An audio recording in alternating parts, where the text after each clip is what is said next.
J'ai toujours peur quand on commence à parler de mon curriculum et qu'on le lise au complet. Merci, M. Gélineau. Il y a 51 ans, j'entrais à l'école de service social, parce que pour moi, c'était l'école de service social. Alors, Monsieur le vice-recteur, Monsieur le doyen, Madame la directrice, Monsieur Dumont, cher Michel, bonsoir Michel, ça me fait plaisir de te retrouver là, ici avec nous. Mesdames et messieurs les administrateurs, professeurs, actifs ou retraités, et étudiants et étudiantes. Alors, je vais partager avec vous une certaine expérience, un certain vécu ce soir. J'espère que ce ne sera pas trop décousu. J'ai le goût de vous donner la passion de l'engagement. C'est ça, moi, ce que j'ai le goût de faire avec vous ce soir, particulièrement pour les étudiants qui sont là. Je veux dire merci d'abord à l'Université Laval, à la Faculté des sciences sociales, à l'École de travail social, pour m'avoir remis ce doctorat honoris causa. Pour moi, ça a été un grand honneur, c'est un privilège que d'avoir été reconnu par mon école, par mon université. Je vous remercie aussi de me permettre de m'adresser à vous ce soir dans le cadre du 75e anniversaire de l'école qui s'amorce. Alors, je vais procéder de la façon suivante. J'ai un petit côté professeur chez moi aussi, parce que j'ai déjà enseigné. Je vais vous raconter une histoire. Je vais vous raconter mon histoire. Mais à travers elle, je vais vous dire pourquoi j'ai choisi le service social. Ce que j'y ai acquis en termes de savoir, savoir-être, savoir-faire, savoir-vivre ensemble. L'influence de l'école et de la formation que j'y ai reçue sur ma vie professionnelle et personnelle. Ma vie professionnelle, j'ai eu 2 vies professionnelles. Une première dans le domaine des services sociaux et une seconde dans la vie politique. Maintenant, j'en entame une 3e et c'est pour ça que je suis là ce soir, pour vous entretenir de mon expérience. Et enfin, quelques réflexions, un peu comme l'a fait Guy Rocher. Vous allez voir qu'on a un certain point de vue qui se ressemble, comme celui qu'a exprimé M. Dumont tout à l'heure quant aux valeurs de l'école. Vous parlez un peu de l'avenir. Quelques remarques sur ce qui m'apparaît important que l'on devrait léguer aux générations qui nous suivent. Alors, pourquoi le service social? Vous le savez sans doute, je viens d'un milieu modeste. Mais chez moi, l'éducation, c'était absolument essentiel. C'était le vecteur, je vous dirais, le plus solide pour nous permettre de nous réaliser, d'aller au bout de nos projets, de nos talents, de nos rêves. Mes parents étant donc peu fortunés, ils nous disaient toujours, aux 5 enfants que nous étions, votre héritage, c'est l'éducation. C'est ça qu'on va vous laisser. Puis ils nous disaient aussi, c'est une expression bien québécoise, on va s'arracher le cœur s'il le faut, pour que vous alliez à l'école, dans les meilleures écoles. Alors, je vais entrer, adolescente, préadolescente, même au secondaire, finalement. Je vais entrer dans un collège classique privé. À l'époque, ça commençait, l'enseignement du cours classique dans les écoles publiques. Mais ma mère, qui avait été à l'école de Beauceville, l'école normale de Beauceville, chez les religieuses de Jésus-Marie, avait décidé que sa fille irait à l'école Jésus-Marie de Sillery, pas très loin d'ici. Une école, évidemment, de très grande qualité, mais où j'aurai le choc de ma vie. Quel est ce choc que je vivrai? C'est que je découvre l'existence des classes sociales. Je suis une fille d'ouvrier. Je me retrouve avec des filles de médecins, d'avocats, de juges et de ministres. Et je découvre, parce que de ce milieu modeste d'où je viens, on se ressemblait tous, on avait tous à peu près les mêmes niveaux de vie, les mêmes intérêts, les mêmes habitudes. Alors, je vais découvrir qu'il y a une différence entre les personnes selon l'endroit où on est. Selon la famille dans laquelle on est. On aura plus facilement accès à la connaissance, à la culture, à un certain confort économique. Ça va être un choc chez moi qui va me donner le goût de l'action et qui va me donner le goût de changer cette réalité-là, d'intervenir pour l'égalité des chances, la justice sociale. On se rejoint pas mal, n'est-ce pas? Il y a un autre petit événement, plus anodin, vous allez me dire, mais qui a eu une importance dans ma vie. C'est la lecture d'un roman de Gilbert Cesbron. Vous connaissez peut-être pas cet auteur, qui écrivait beaucoup sur la condition humaine, et il a écrit un bouquin, un très joli roman, Chien perdu sans collier, où il raconte l'histoire de jeunes délinquants, on les appelait délinquants à l'époque et pas mes adaptés socio-affectifs, de jeunes délinquants qui vivaient dans la rue, qui étaient abandonnés par leurs parents, etc., et qui vont se retrouver dans une maison d'accueil. Un peu nos centres de jeunesse, pas tout à fait en même temps. On va les accueillir, justement. On va les aimer. On va les prendre avec tout ce qu'ils sont. Leurs failles, leurs problèmes, leur dureté, leurs peines. Et on va les accompagner. On va les aider. Parfois, ça va réussir, parfois, on va échouer. Et à côté de ça, il y a le système plus formel, évidemment plus coercitif, plus autoritaire, qui voudrait bien que ça se passe autrement. Mais de ce bouquin, je vais retirer le fait que on peut aussi, non seulement changer le monde globalement, mais on peut aussi aider les personnes à s'aimer, à apprendre à vivre avec ce qu'elles sont et à participer à leur société quand on les accueille, quand on est bienveillant. Alors, ça, c'est un fond de scène. Au moment où je suis adolescente, où je suis jeune collégienne dans mon collège bourgeois, où, cependant, honnêtement, j'ai quand même eu une chance formidable d'avoir des professeurs, des religieuses en particulier, féministes avant l'heure sûrement, l'ignorant, mais étant absolument exceptionnelles. Alors donc, dès ce moment-là, il va y avoir un objectif à ma vie.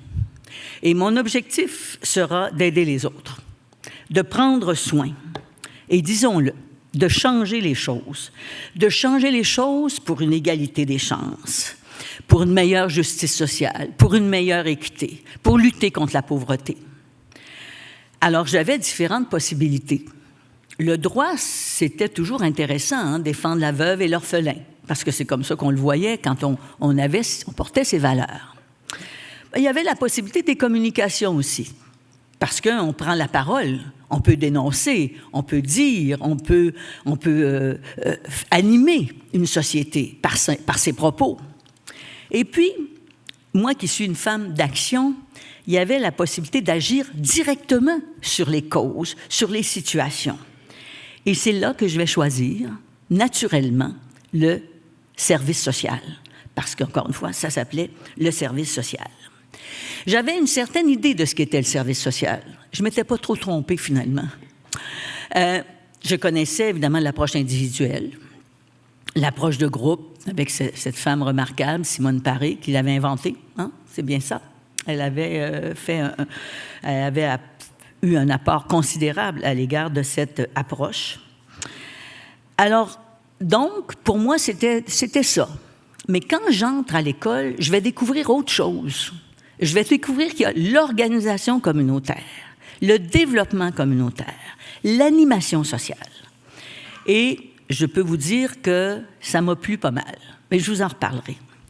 Et la première question qu'on va se poser en arrivant à l'école, vous allez rire parce que vous avez entendu ça tout à l'heure, est-ce que le travail social est un art ou une science? C'est vous, M. Dumont, qui avez abordé ça. Alors, effectivement, c'est la première question qu'on se posait. Et dans le fond, dans ça, il y avait un message. Le message, c'est que, oui, on devait acquérir des connaissances, développer des compétences et des attitudes. Et s'investir. Il fallait personnellement s'investir pour cultiver et développer des attitudes et des comportements qui nous permettaient d'avoir de la compassion, de l'écoute, de l'accueil, du respect de l'autre. Alors oui, c'était une science, mais c'est aussi un art sur lequel on peut travailler pour s'y adapter, pour se l'approprier. Alors, sans avoir consulté le programme actuel que l'on retrouve à l'école de travail social et de criminologie, Je veux vous rappeler que lorsque je suis entrée dans cette école, il y avait d'abord un tronc commun. Un tronc commun qui nous permettait d'aborder la sociologie, l'anthropologie, l'économie, les sciences sociales et, bien sûr, l'introduction au travail social, au service social. Je peux vous dire que cette année qui nous permettait de voir un peu toutes les sciences reliées à l'humain, finalement, à sa connaissance, à la recherche, au comportement des sociétés, ça a été pour moi très, très utile pour mieux comprendre justement cette société et pour éventuellement mieux agir sur celle-ci.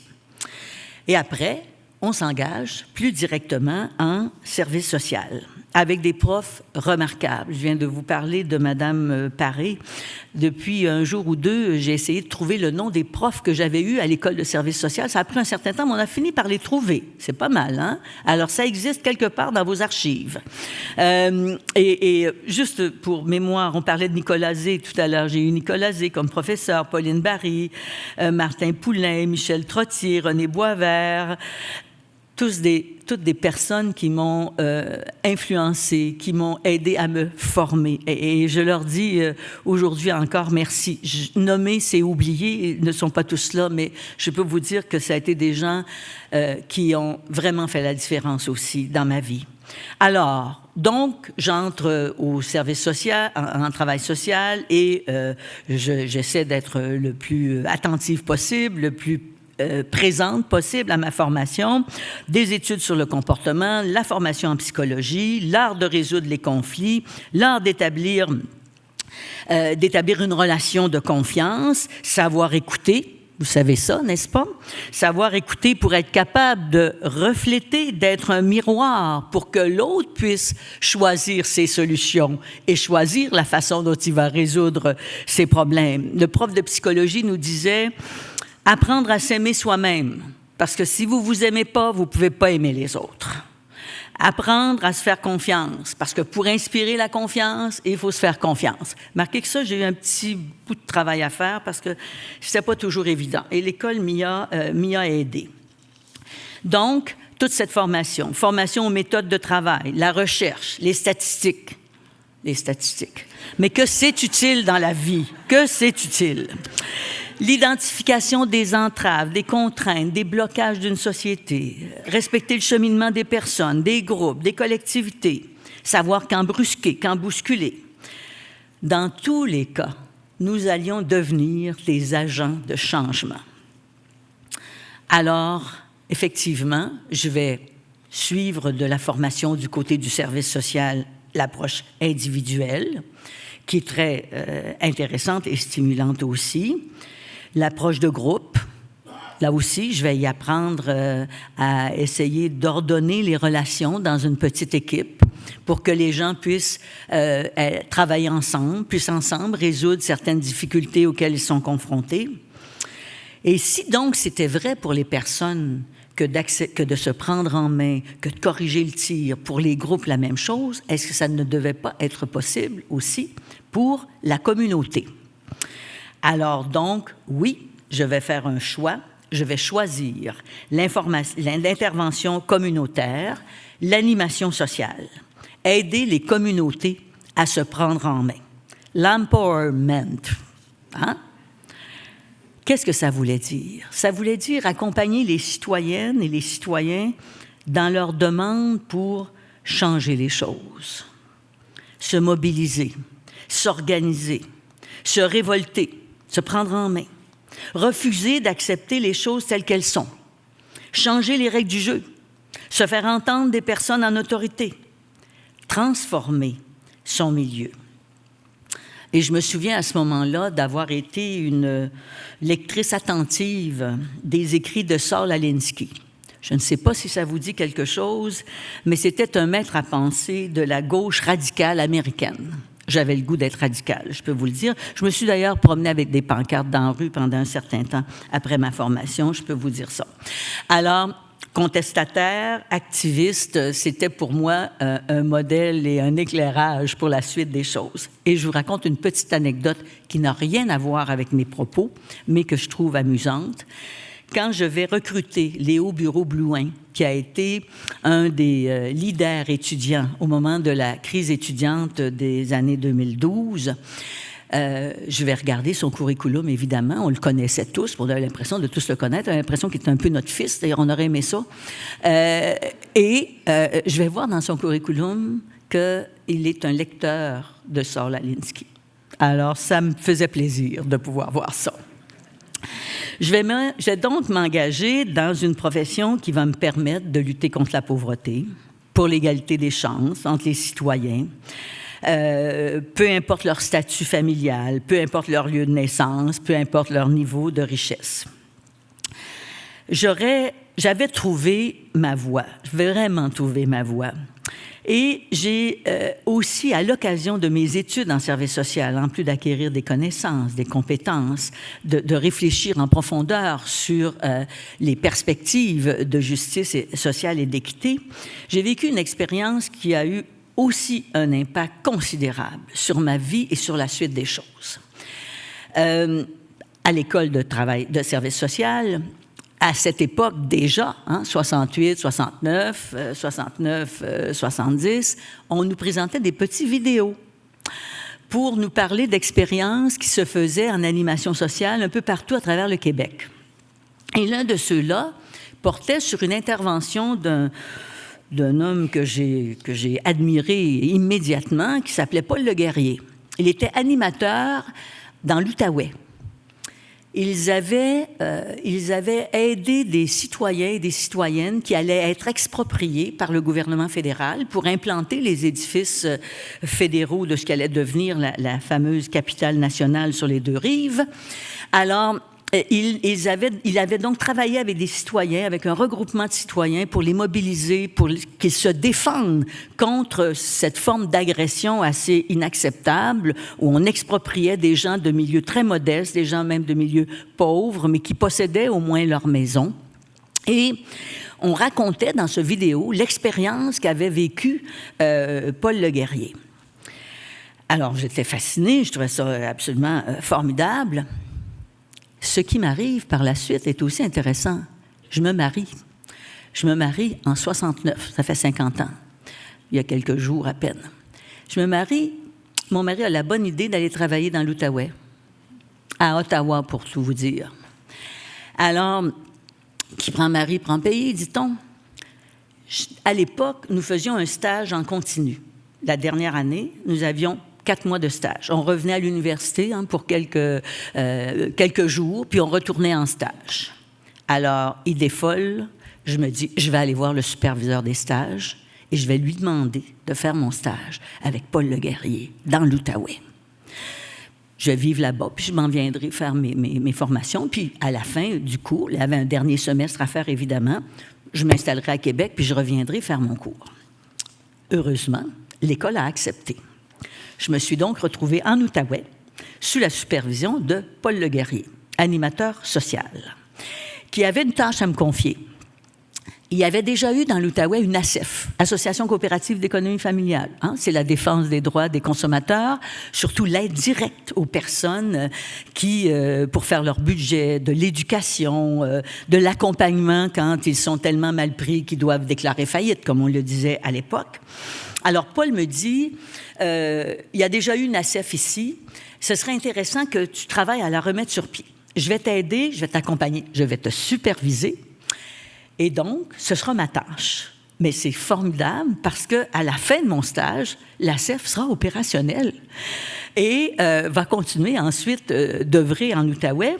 Et je vais m'y retrouver au sortir de l'école de service social pour y faire de l'action communautaire. Alors donc, j'étais particulièrement heureuse parce que là, je touchais vraiment au concret, à ce qui pouvait se faire pour aider les gens à sortir de leurs difficultés, de leur misère. Mais il s'est passé autre chose. Nous étions à l'automne 1970. Il y a eu une crise d'octobre. Et dans le milieu outaouais, j'ai vu des amis, des animateurs, des syndicalistes, des artistes se faire arrêter simplement parce qu'ils avaient pris la parole et qu'ils étaient associés plutôt à une gauche active, mais pas une gauche violente. Et malheureusement, M. Trudeau, père, va décréter les mesures de guerre. Et je vais un jour rentrer au bureau et il y aura un collègue de moins qui sera en prison. Ça m'a profondément heurté. C'était une atteinte à la démocratie. C'est drôle, hein, parce que Yves Rocher parlait tout à l'heure de l'importance de la démocratie dans nos sociétés. Ça m'a vraiment affecté beaucoup. Et dans l'Outaouais, en plus, j'ai constaté que les francophones étaient des citoyens de seconde zone, que l'influence de l'anglais était à ce point importante que ça amenait une acculturation des francophones. Nous perdions notre langue. Elle se transformait. Alors, quand je suis arrivée dans l'Outaouais, j'étais fédéraliste. Quand je suis repartie de l'Outaouais, j'étais indépendantiste et souverainiste et mieux aguerrie pour m'investir en travail communautaire et en action sociale. Ça a été un moment vraiment important aussi dans ma vie qui a eu un impact sur la suite des choses. Vous le constaterez, vous l'avez constaté bien sûr, je peux vous dire que je suis toujours souverainiste d'ailleurs. Alors, je résume. Pendant ma formation, j'ai développé une grille d'analyse, j'ai acquis des connaissances, j'ai acquis des compétences, j'ai développé surtout des compétences, j'ai acquis une certaine confiance en moi. Et tout cela allait me permettre de prendre des décisions éclairées dans la suite de ma vie. Les personnes pouvaient prendre en charge leur destin, changer leur environnement, si on leur en donnait les moyens. Alors, plutôt que de vous parler très théoriquement de ce que le travail social a eu comme influence dans ma vie professionnelle, je vais vous donner quelques exemples qui illustrent parfaitement que l'école m'a laissé un héritage remarquable. Dans ma première vie professionnelle, où je travaille dans les services sociaux. D'abord, la CEF, je vous en ai parlé, j'y reviens pas. Dans l'Outaouais, parce que je vais y demeurer par la suite, dans l'Outaouais, il y avait un problème d'information. Nous avions peu de médias francophones qui parlaient de la région. En fait, il n'y avait pas de médias francophones qui s'intéressaient à la vie de la région outaouaise, des deux côtés de la rivière, pour les francophones. Des deux côtés de la rivière Outaouais. Alors, investi que je suis dans la région, préoccupé par tout ce qui se passe dans la vie de cette société-là, dans la vie collective, on décide, quelques personnes, certains impliqués à l'université, d'autres au cégep, moi à la CEF, on décide de se réunir pour réfléchir à ce qu'on pourrait faire pour changer ça. Pour se donner des outils pour qu'on puisse se connaître notre région, savoir qui on est, entendre parler de nous et pouvoir partager essentiellement nos expériences. Alors, on va proposer une action assez audacieuse. On va décider de se donner un poste de TV. Pas un poste de TV communautaire, puis j'ai rien contre les postes communautaires, j'y ai aussi œuvré à moult reprises. Un vrai poste de TV, comme on disait. Alors, on a mobilisé les citoyens. On a créé une coopérative, CFVO. Ça s'appelait au début Coopérative de télévision de l'Outaouais, CTVO, c'est devenu CFVO, parce qu'on a eu notre permis. On est allé devant le CRTC et on a eu notre permis. J'ai fait le tour de l'Outaouais, autant du côté québécois que du côté ontarien, parce qu'on avait beaucoup associé les francophones de l'Ontario, pour obtenir la contribution, l'apport des citoyens. C'était une coopérative, ils devaient s'acheter une part à 10 $ ou une part à 100 $ qui était une part privilégiée. Et en même temps, évidemment, on faisait de l'éducation sur l'importance de s'impliquer dans sa communauté, dans sa société, pour se donner des outils pour mieux progresser ensemble comme région. Alors, nous allons obtenir un permis du CRTC, le Conseil de radio-télédiffusion canadienne. Nous allons nous associer à Télémétropole, ce qui deviendra le TVA que nous connaissons maintenant. Il y aura donc un vrai poste de télé. Et on va pouvoir un peu contester les politiques d'Ottawa, puis les politiques de Québec qui ne nous plaisaient pas toujours non plus. Alors, ça a été une expérience remarquable. Malheureusement, la coopérative a dû lâcher prise au bout de quelques années, pour ne pas dire faire faillite, parce que ça a été très difficile pour nous de vivre cette expérience qui sortait de tous les sentiers battus, de tous les créneaux que l'on connaissait jusqu'à maintenant. Mais nous avions relevé le pari. Cette entreprise a été reprise par, à ce moment-là, Télémétropole. Il y a toujours maintenant une station en Outaouais où on parle davantage de l'Outaouais aux gens de l'Outaouais. Et dans le fond, si je vous donne cet exemple, c'est parce que moi, je croyais au fait qu'une communauté pouvait se prendre en main, que j'avais appris ça ici, à l'école de service social, qu'on pouvait faire confiance aux gens lorsqu'ils voulaient résoudre un problème pour qu'ils trouvent leur solution. On avait aidé, on avait travaillé ensemble à le faire, mais le résultat était formidable. Je vais diriger un CLSC dans le vieux hall, dans un milieu assez pauvre. Je vais décider d'appliquer les principes et les valeurs qui m'animent. Mon salaire sera plus bas et celui de la téléphoniste réceptionniste sera plus élevé. On va réduire les écarts et je vais faire autre chose. Je vais embaucher un animateur social qui ne travaillera pas dans le CLSC. On avait pas mal de latitude à ce moment-là. Hein? C'était pas mal le fun. Il ne travaillerait pas dans le CLSC, mais il allait travailler avec les citoyens de l'île de Hall. Il y avait un énorme problème de logement à ce moment-là. Je me souviens encore, il s'appelait Damas Bérubé. Tu t'en souviens, hein, chérie? Un gars formidable. Alors, je l'avais embauché comme travailleur social. Il était sur ma masse salariale. Il ne mettait jamais les pieds au CLSC. Je le rencontrais, évidemment. Il me disait un peu où il s'en allait, ce qu'il faisait. Je l'avais mis au service des citoyens. Et ça a donné des résultats. Ça a donné, entre autres, un peu de manif avec Logement va plus et d'autres actions un peu bruyantes, si on veut. Mais c'était, pour moi, à partir de ce que j'avais appris ici, c'était de supporter une communauté qui veut travailler à améliorer son sort. Puis après ça, je suis allée en politique. Je saute des étapes, évidemment. Là, je ne vous raconterai pas toute ma vie, parce que ce serait trop long. Alors, je me retrouve en politique. C'est absolument formidable parce que plusieurs dossiers dont je me suis occupée ont été teintés de l'influence que l'école a eue sur moi. Et je vais vous donner, encore là, il n'y a rien comme l'exemple, hein, pour illustrer ce que je veux dire. Il y a trois exemples précis.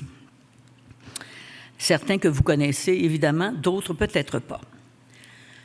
En 1985, il y a une jeune femme du sud-ouest de Montréal. Elle s'appelle Nancy Nimtam. Elle demande à me voir comme ministre de la Main-d'œuvre et Sécurité du revenu. Je suis dans une réforme de l'aide sociale. Comme toujours, vous le savez, quand on change les choses à l'aide sociale, ça brasse pas mal, il y a de l'opposition, c'est pas facile. Puis ils veulent me parler de ça un peu, mais ils veulent me parler d'autre chose. Parfait. Je m'en vais voir Nancy Nimtam. J'ai un comité d'accueil avec des pancartes et des slogans. C'était pas très gentil pour moi, mais je suis capable d'en prendre. Hein? Alors, je me retrouve avec Nancy Nimtam et son groupe, et elle me dit, « Madame Marois, on a un projet ici, un projet qui vient de la communauté. On voudrait faire une recherche-action. On pense qu'on est capable de mobiliser les ressources du milieu, des gens d'affaires, des institutions, des gens dans les milieux communautaires, pour essayer de trouver des projets qui vont rendre des services au plan social, des projets utilitaires, mais qui ne vont pas être des projets sans but lucratif, mais où on va essayer de faire nos frais et surtout de former des gens, d'embaucher des gens qui n'ont pas nécessairement les compétences ou les qualités qu'il faut pour ce type de travail, mais on va les former. Mais ce sera un projet collectif, venant du milieu. J'ai besoin d'aide. On n'a pas d'argent. On est une organisation communautaire soutenue, évidemment, par différentes formules de subvention. Je suis séduite par son projet. Ça correspond exactement à ce que j'imagine. Hein? La prise en main d'une communauté, l'appropriation du pouvoir sur ce qu'on est. Je vais revenir au ministère. On est en 85, c'est la dernière année de notre mandat. C'est pas facile. Je reviens au ministère. Et là, je dis à mon équipe de conseillers, je dis, c'est formidable. C'est exactement ce que j'aurais aimé faire, moi, si j'avais été à sa place. Alors, on va trouver l'argent. Alors, je vais finir par convaincre le président du Conseil du Trésor et les membres du Conseil du Trésor que ça prend de l'argent, que c'est une idée intéressante, mais là, tu sais, comment tu vas contrôler ça? Qu'est-ce que tu vas... On va leur demander des rapports. C'est des gens responsables. Alors, je vais aller chercher pour ce projet-là et pour 2 autres qui avaient, dans d'autres quartiers de Montréal, des projets semblables. Je vais faire une expérience pilote. Il me semble, selon mon souvenir, que c'est 100 000 $ que je vais verser à l'organisation de Nancy Nimtam. Vous savez ce que c'est aujourd'hui, hein? C'est l'économie sociale. C'est l'une des plus grandes réussites dans le domaine, à mon point de vue, de l'intervention sociale, communautaire, de l'économie solidaire. Par l'économie sociale, on a fait le tour du monde. Les gens viennent ici voir comment on a fait, ce qu'on fait. On est dans le domaine du logement, dans les services de garde, avec les CPE, dans le domaine de l'entraide, des services et des soins, des services et de l'aide à domicile. C'est extraordinaire ce que ça a donné comme résultat. Une idée, quelque part, d'une femme qui y croyait, puis je pense qu'elle est travailleuse sociale, d'ailleurs, Nancy. Nous sommes restés des amis. Elle va publier d'ici quelques jours un livre qui raconte l'histoire de l'économie sociale au Québec. J'y suis un petit peu pour quelque chose parce que je sais que j'ai donné le coup d'envoi. Et c'est à cause de ce que j'avais appris ici, de ce sur quoi j'avais réfléchi, que j'ai pris le risque de la confiance. C'est comme ça que j'appelle ça. Ça, premier exemple. Le deuxième exemple, moins connu, celui-là. Comme ministre de l'Éducation, je vais faire pas mal de chambardements. Assez en douceur, finalement. On avait 156 commissions scolaires, on en a 72 maintenant. Le ministre veut les abolir, mais je suis partie de 156, je les ai amenées à 72. Elles étaient catholiques, protestantes, elles sont maintenant linguistiques, francophones, anglophones. J'ai fait un amendement constitutionnel. Personne ne croyait qu'on allait pouvoir ça. Un gouvernement péquiste allait obtenir un amendement constitutionnel à Ottawa. On l'a eu. Bon. Alors, mais je vais changer aussi la loi de l'instruction publique.